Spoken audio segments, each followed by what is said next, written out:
श्री स्वामी समर्थ. जय जय स्वामी समर्थ. स्वामी हे फार लवकर प्रसन्न होतात. तुम्ही त्यांची मनोभावे भक्ती केली तर ते तुम्हाला संकटातून बाहेर काढतात. मला तर फार अडचणी होत्या तेव्हा मी त्यांच्या मंदिरात जाऊन शरण गेलो.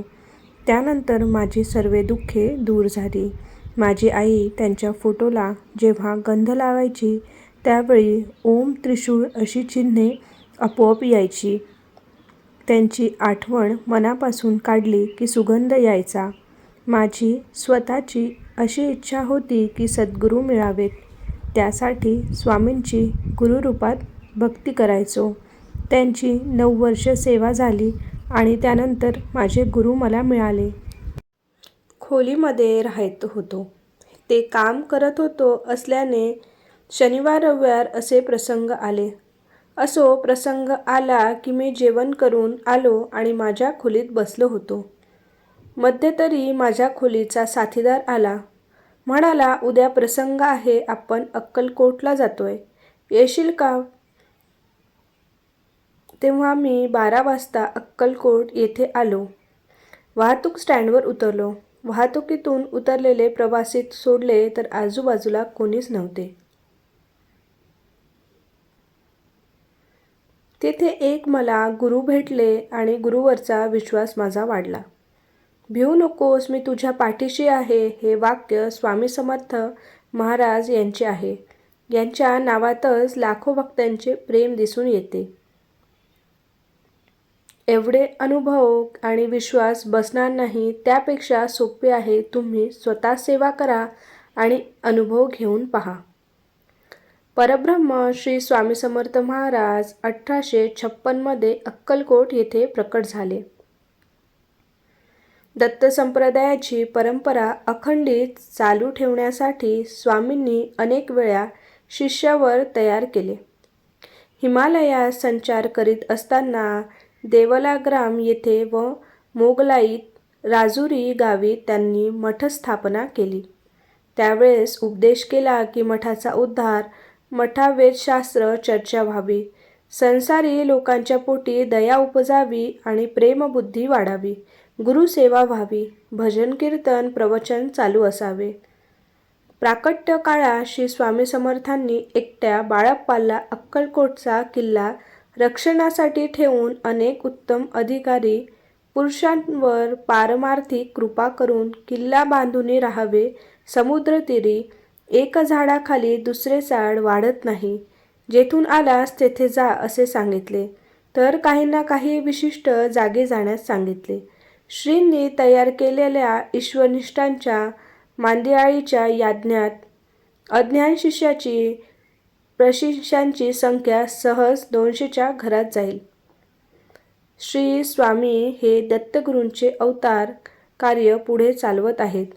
मी अक्कलकोटला जाऊन श्री स्वामींच्या चरण पादुकांचे दर्शन घेतले. मनात एक वेगळ्या प्रकारची ऊर्जा वाटते. तसे देवाकडे काही न मागता विनाआसक्ती सेवा करावी.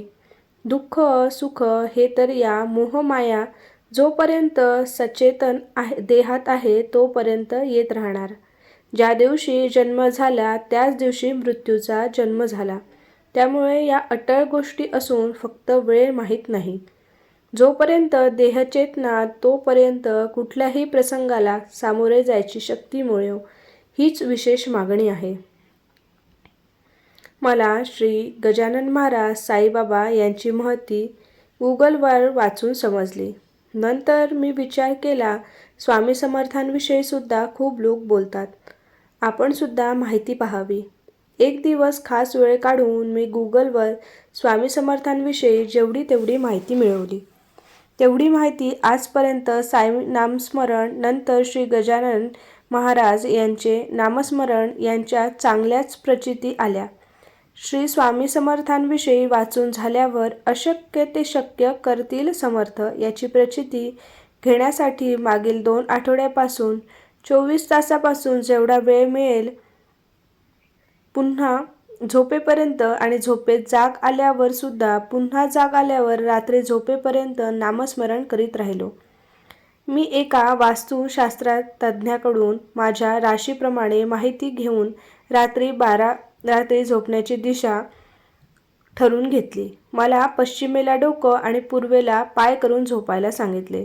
पण झोपेत पाय आग्नेयेला आणि डोके नैऋत्येला जायचं. 4 दिवसांपूर्वी रात्री 11 वाजता मला असा अनुभव आला की माझे पाय पण आग्नेयेला गेले होते. कोणीतरी उचलून ते पश्चिमेला केल्याची जाणीव झाली. मी उठून पाहतो तर कोणीच नव्हतं. दुसऱ्या दिवशी सकाळी 6:15ला माझे डोके नैऋत्येला गेले होते.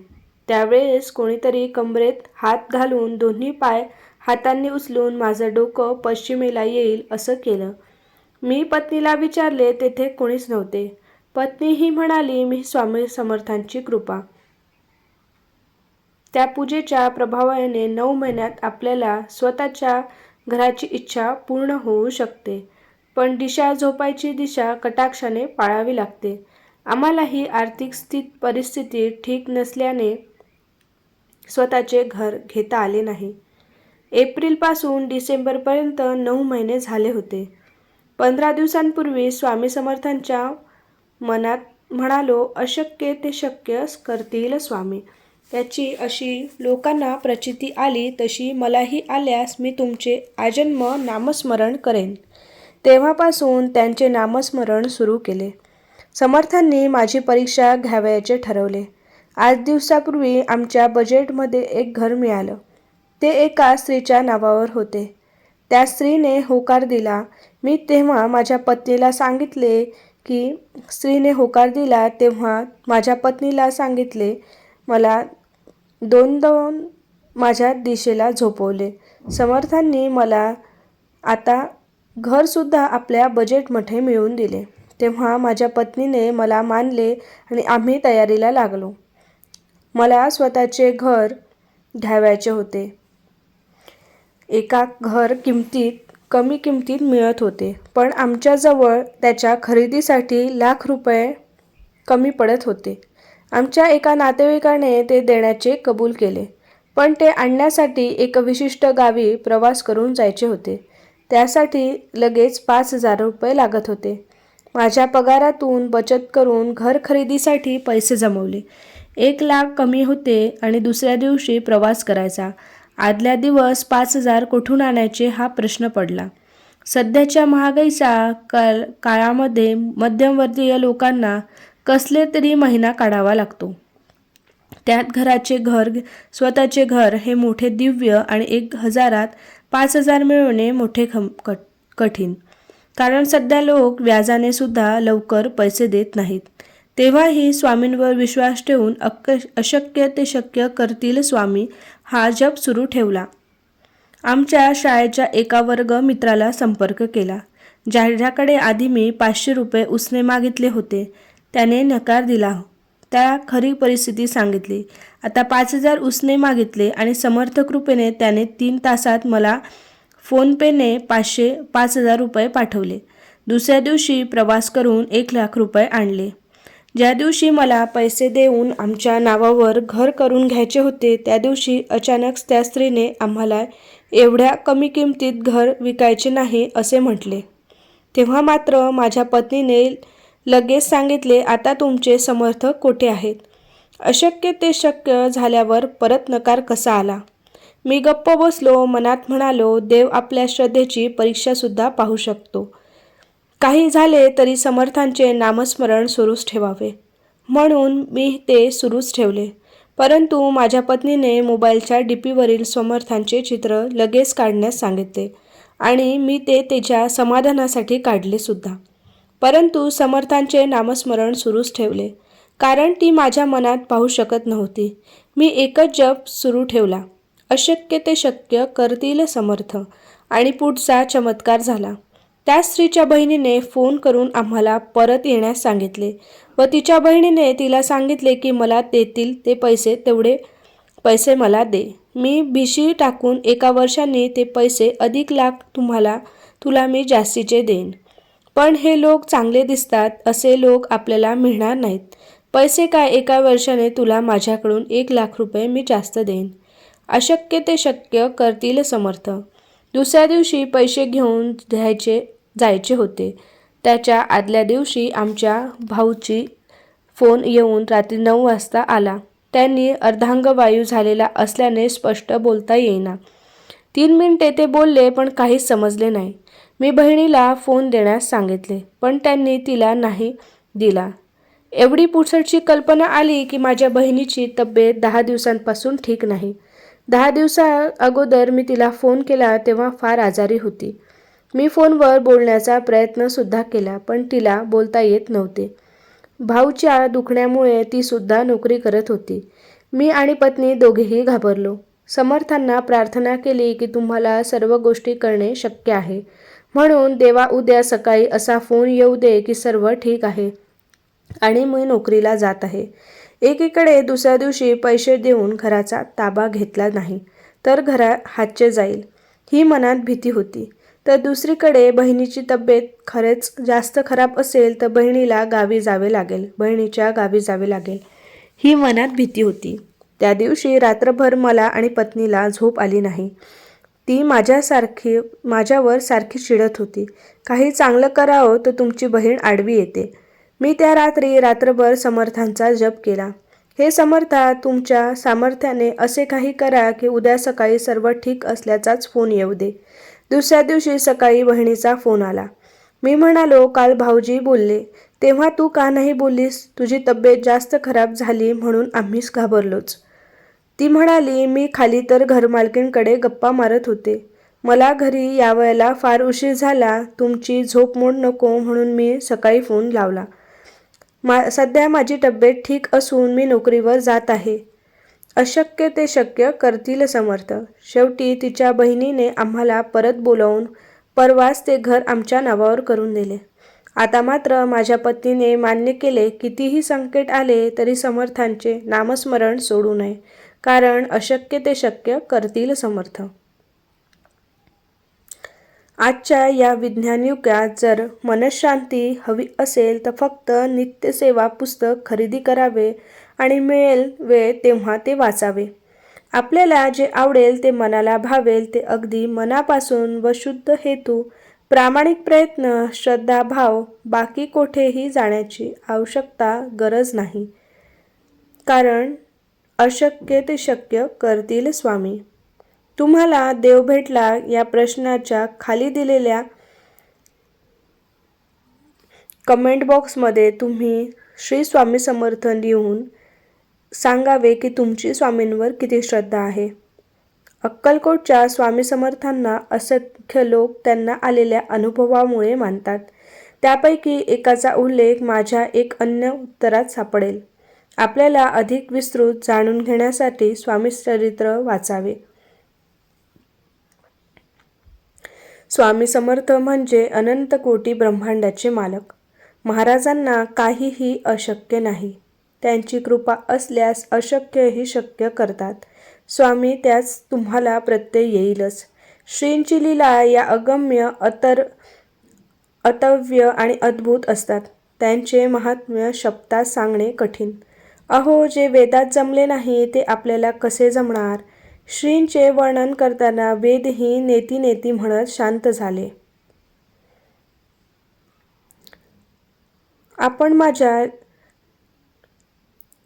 स्वामींची कृपा माझ्यावर खूप आधीपासूनच आहे याचा मला अनेक वेळा अनुभव आला. तुम्हालाच का अनुभव येतात असे विचारणे भेटले. मग हाच प्रश्न मी गुरूंची अण्णाजी कवीश्वर, महाल, नागपूर यांना विचारले. त्यांनी पुढीलप्रमाणे समजावून दिले. अनुभव आलेल्या काही लोकांची ही भावना असते की कुणाला सांगायचे नाही. हे माझे वैयक्तिक अनुभव आहे. तर कुणी आपली टिंगल होईल म्हणून किंवा आपली अंधश्रद्धाळू किंवा मागासलेली अशी ओळख होईल म्हणून सांगत नाही. तुम्हाला जर अनुभव येतात तर स्वच्छ भावनेने लोकांपर्यंत पोचवा. हजारातून एक जरी तुमच्यामुळे भक्त मार्गाला लागला तरी तुम्हाला खूप मोठे पुण्य मिळेल. अरे रमण, व्यसनाकडे वळणारे खूप मिळतील, पण भक्तिमार्गाला लावणारे कमी मिळतात. तुम्ही त्यांच्यातले व्हा. हेच वाक्य मी माझ्या गुरूंचे लक्षात ठेवले आणि त्याकरिता प्रपंच श्री अण्णाजी कवीश्वर यांनीच मला स्वामी सेवेमध्ये आणले. माझ्या वडिलांनी नागपुरामध्ये मेन रोडवर एका दुकानाचा कमरा घेऊन ठेवला होता, जेणेकरून माझ्या 2 मुलांपैकी कुणाला व्यवसाय करायचा असेल तर कामात येईल या भावनेतून. त्यावेळेस आम्ही दोघे भाऊ लहान असल्याने तो कमरा किरायाने एका व्यक्तीला भाड्याने दिला, की जेव्हा आम्हाला गरज राहील तेव्हा तो कमरा खाली करून देईल आणि आम्हाला गरज राहील तेव्हा आम्ही त्यामध्ये काही व्यवसाय करू. अशाच बोलीवर बराच काळ गेला. माझे संगणक विषयात शिक्षण पूर्ण झाले, पण नोकरीच्या संधी सर्व बाहेरूनच यायच्या आणि वडिलांची इच्छा होत नव्हती बाहेरगावी पाठवायचे. आजच्या सारखी त्यावेळेस मनस्थिती नव्हती. पालकांची असो वडिलांचे म्हणणे होते की मोक्यावर आपला चांगला मोठा दुकानाचा कमरा आहे, तिथेच तू एखादा व्यवसाय कर. मग आमचे ठरले त्याप्रमाणे बाबा त्या व्यक्तीला बोलले की आम्हाला आता गरज आहे, तुम्ही कमरा खाली करून द्या. त्या व्यक्तीने तिथे दातांचा दवाखाना टाकला होता, परंतु तो व्यक्ती पूर्णपणे बदलला. खाली करायचे 1,00,000 मला द्या, मग मी खाली करतो, नाहीतर खुशाल कोर्टात जा, अशी धमकी देऊ लागला. त्यावेळेस 1994-95 1,00,000 म्हणजे खूप मोठी रक्कम होती. त्यावेळेस मला नुकतेच श्री अण्णाजी भेटले होते. श्री स्वामी समर्थ त्यावेळेस मला नुकतेच अण्णाजींमुळे माहिती होते. त्यांचे नागपुरामध्ये मोठे मंदिर व्हावे याकरिता आमची धडपड सुरू होती. माझा प्रॉब्लेम मी श्री अण्णाजी यांना सांगितला. ते म्हणाले की तू नामस्मरण करीत राहा, रोज सकाळी हनुमानजीचे दर्शन घे, पण लक्षात ठेव, एक ठेवायची ती कधीच टळली नाही. नित्यकर्म सुरू झाला. दिवस गेले, महिने गेले, माझे काम नियमित अखंड सुरूच होते. नागपुरात ठिकठिकाणी स्वामींच्या आरत्या आयोजित करणे, जपयज्ञ करणे, स्वामींचे फोटो प्रिंट करून विकणे, माध्यमातून मंदिराकरीत देणगी गोळा करणे सुरू होते. माझी खाजगी नोकरी सुरू होती. असे एकंदर चालू होते आणि माझा भाडेकरू त्रास देतच होता. त्याचे प्रचंड मानसिक दडपणसुद्धा होते. एक दिवस अण्णाजी माझ्या घरी आले आणि त्यांनी स्वतःहून विचारले, काय रमण, काय म्हणतो तुझा भाडेकरू? मंद मंद हसून माझ्याकडे पाहत होते. अचानकपणे मला काय झाले, माझे स्वतःवर नियंत्रण नाही राहिले. मी त्वेषाने उभा उठलो आणि मी अगोदर फार तापट स्वभावाचा म्हणून खूप प्रसिद्ध होतो आणि म्हणालो, अण्णाजी काहीही झाले नाही, तुम्ही ती सेवा सांगितली, काहीही उपयोग नाही. मला वाटतं तुम्हाला आणि तुमच्या स्वामींना फक्त मला राबवून घ्यायचे आहे. अहो अण्णाजी, तुमच्या स्वामींच्या मागे लागण्यापेक्षा 4 मवाली हाताशी ठरले असते तर आजपर्यंत माझे काम झाले असते. अजून बरंच काही. थोड्या वेळाने सर्व शांत झाले. अण्णाजी जागेवरून उठले आणि माझ्या खांद्यावर हात ठेवला. आतापणे ते मंद मंद हसत होते आणि थोड्या वेळ थांबले आणि निघून गेले. तसेच 8 दिवस गेले. एक दिवस रात्री माझा तोच किरायेदार एका टेम्पो घेऊन आला आणि सर्व सामान त्याने त्या क्लिनिकमध्ये त्या टेम्पोमध्ये भरले आणि काही लिखाण होते व नाव वगैरे ते मिटवले. आम्ही वरच्या माळ्यावरती राहत होतो. आश्चर्याने बघत होतो की हे काय होत आहे. तेवढ्यात तो वरती आमच्या घरी आला. बाबांना म्हणाला की ही घ्या बाबा तुमची चाबी, मी रूम खाली केली. बाबा म्हणाले, तुम्ही मला डिपॉझिटचे 10,000 घेऊन जा. त्यावर तो उत्तराला, नको मला डिपॉझिट परत, ते तुम्हीच ठेवा. ताबडतोब निघून गेला. आश्चर्य, जो व्यक्ती रूम खाली करायचे 1,00,000 मागत होता तो स्वतः 10,000 पण परत घेईना. आम्हाला काही कळत नव्हते हे काय होत आहे. मला शांत बसवेना. या प्रकरणाच्या मुळाशी जायचे ठरवले. माझा एक नातेवाईक त्या व्यक्तीला ओळखायचा, त्याला गाठले. त्या प्रकरणी अधिक माहिती काढायची विनंती केली. ते नातेवाईक या विषय किरायेदाराला भेटायला गेला. त्या किरायेदाराने सांगितले की तो शासकीय दंत महाविद्यालयात नोकरीत आहे, खाजगी प्रॅक्टिस पण करत होता. याची कोणीतरी मंत्रालयामध्ये तक्रार केली. मंत्रालयातून महाविद्यालयात पत्र आले. त्यानुसार महाविद्यालयाने याला कारणे दाखवायची नोटीस दिली. बरखास्त का करण्यात येऊ नये याची विचारणा केली म्हणून याने ताबडतोब रूम खाली केली. त्यावेळेला दौलतराव आहेर हे वैद्यकीय मंत्री होते. या संदर्भात दुसऱ्या दिवशी तो मुंबईला जाणार होता. नातेवाईक हे आम्हाला सांगितले आणि विचारले की तुम्ही तक्रार केली काय? बाबांनी सांगितले की व्यक्ती शासकीय नोकरीत आहे, हेच आम्हाला माहिती नव्हते. आता खरी कथा पुढे की मुंबईवरील या किरायदार परत आला आणि एक दिवस सहज माझ्या नातेवाईकाला रस्त्यावर भेटला. तेव्हा तयाने सांगितले की मंत्रालयात गेल्यावर त्याला कळले की त्या कुणी बाबू होता. त्याने सांगितले एक म्हातारे गृहस्थ आले होते. त्यांनी सरळ मंत्रालयाकडे जाऊन तुमची लेखी तक्रार केली. त्या तक्रारीवर माननीय मंत्र्यांनी तुमची लेखी तक्रार चौकशीचे आदेश दिले. त्या गृहस्थाचे नाव सांगू शकाल का? त्या बाबूने ती फाईल मागवली. आश्चर्य म्हणजे त्या कागदपत्रे व्यवस्थित पण तक्रार केली तेवढी गायब. त्या बाबूने वर्णन केले की तो म्हातारा गृहस्थ पांढरा सदरा, पांढरे धोतर, डोक्यावर टक्कल, उंच व मजबूतदार शरीर. वरून बाबू हे सुद्धा बोलला की रोज इथे हजारो लोक येतात, पण असा कसा माणूस माझ्या लक्षात राहिला देव जाणे. मुख्य म्हणजे डायरेक्ट साहेबांच्या केबिनमध्ये गेला आणि मला साहेबांनी बोलवून घेतले. लक्षात आले की किरायदाराने विचारले, तुम्ही तर माझ्या घरमालकाचे नातेवाईक, तुम्ही अशा कुठल्या नातेवाईक किंवा परिचयाला ओळखताय का? खरं सांगायचे तर कुठलंही व्यक्तिमत्व आमच्या कुटुंबात नाही. ते कोण होते ते सुद्धा सांगायची गरज नाही. काही काळाने त्या ठिकाणी मी संगणक प्रशिक्षण संस्था सुरू केली. उद्घाटन नाही करणे, अक्कलकोटवरून स्वामींच्या पादुका आणल्या आणि श्री कवीश्वर यांनी माझ्याकडून त्या ठिकाणी पूजून घेतले आणि व्यवसाय सुरू केला. अनेकदा प्रचिती आली आहे. जेव्हापासून स्वामींचा भक्त झालो तेव्हापासून आयुष्यातील समस्या हा चमत्कारिकरित्या दूर व्हायला लागल्या, प्रगती व्हायला लागली, मानसिक शांती मिळाली आणि महत्त्वाचे म्हणजे स्वामी त्यांच्या भक्तांच्या स्वरूपाने नेहमी मला भेटत राहिले. सदैव कृपादृष्टी असल्यासारखे वाटते. जी अगोदर भीती, चिंता वाटायची ती आता वाटत नाही. आजारपण बरे झाले, आर्थिक भरभराट व्हायला लागली, योग्य व्यक्ती संपर्कात यायला लागल्या आणि नकारात्मक लोक आपोआप दूर व्हायला लागली. स्वामींची महिमा ही माझी जीवनशैली बदलली.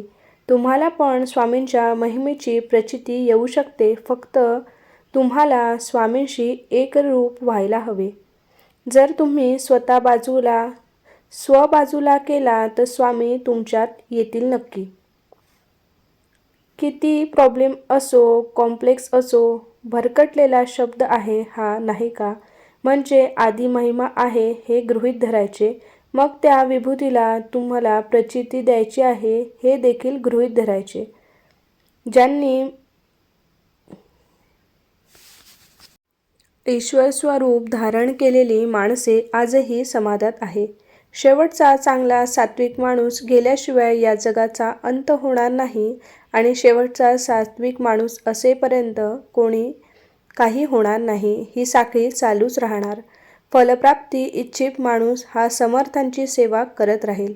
जोपर्यंत आपण सर्वजण अशा भ्रमात राहू तोपर्यंत कुठलाच स्वामी आपल्याला कळलाच नाही. माझी सुरुवात अशी सर्वसामान्य लोकांसारखीच झाली. बहुतेक सर्वांचीच होते असते, पण साधना करताना जाणीव झाल्यानंतर त्यात बदल घडत गेला. जरी रोज पूजापाठ, धर्मग्रंथ वाचन, तीर्थयात्रा करीत असलो तरीही फलप्राप्ती नाही हे लक्षात आले. माणूस हाच एकमेव आधार ईश्वराचाच आहे असा माझा समज आहे. पण प्रत्यक्षात आपण त्याचा आधार शोधत असतो. त्याच्या शोधात फार हिमालय जाऊन अनंत अडचणींना तोंड देऊन पुन्हा जीवन जगण्यासाठी धडपडत रोजच्या रामरगाड्यात व्यस्त होतो. जो समर्थ त्याचा खडतर प्रवास आपण कानडोळा करीत असतो. पूर्वीपेक्षा अधिक प्रमाणात धर्मांधर अंधश्रद्धेवर भर देत माणूस जगत असतो. हजारो बुवा बाबा प्रवचन, कीर्तन करत पोट भरतात. खरा आनंद अनुभवायला मध्यस्थाची गरज नाही. परमार्थांचा बाजार झाला आहे. भक्ती खरेदी करण्यासाठीच आपण भटकत असतो. माणूस हा मुळात स्वार्थी आहे. जोपर्यंत अडचणी येत नाही तोपर्यंत त्याला देव किंवा संत आठवीत नाही. श्री स्वामी समर्थ महाराज हे दत्तावतार आहेत. आयुष्यात अडचणी का येतात? कारण काहीतरी चूक झाली असेल. प्रथम संपूर्ण समर्पण भावनेने स्वामींना शरण जा, माफी मागा व मग सेवा करा. स्वामींचे हे एक वाक्य आहे.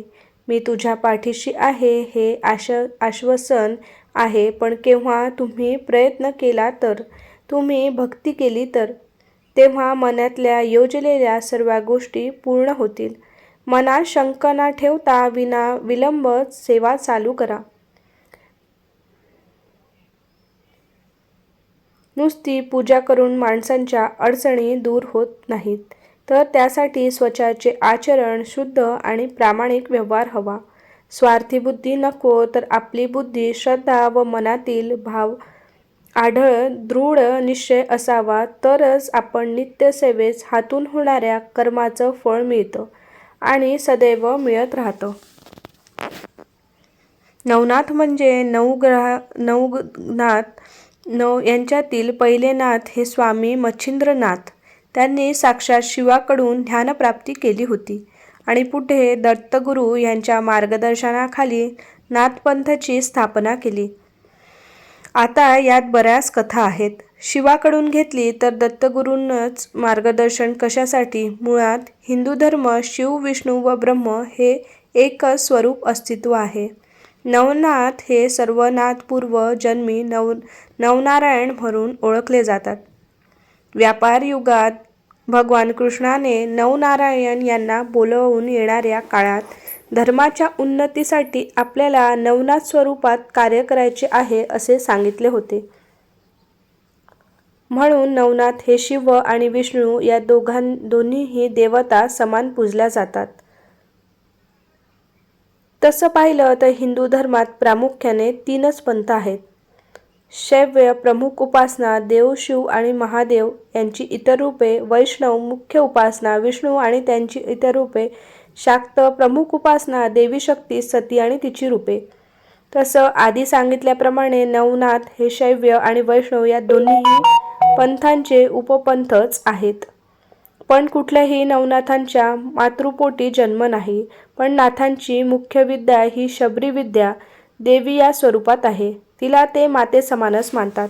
म्हणून नवनाथ हा एक असा पंथ आहे जो हिंदू धर्माच्या मुख्य 3ही पंथाशी थेट संलग्न आहे. भारताच्या आध्यात्मिक नकाशात नवनाथ पंथाची प्रचंड मोठी व्याप्ती देखील आहे. आजच्या काळातील बरेचसे आखाडे पंथ हे नवनाथ संप्रदायाशी जोडलेले आहेत. जसं की कानाफाटा संप्रदाय, उदासी पंथ, नाथजोगी, नागानाथ पंथ. सगळ्यात अगोदर आपण साधा सरळ भावाने नवनाथ यांची उपासना करावी, त्यांची कार्यपद्धत जाणून घ्याव्यात. आपण केवळ आणि केवळ श्रद्धा हाच आपल्या सेवेचा पाया आणि कळस मानावा.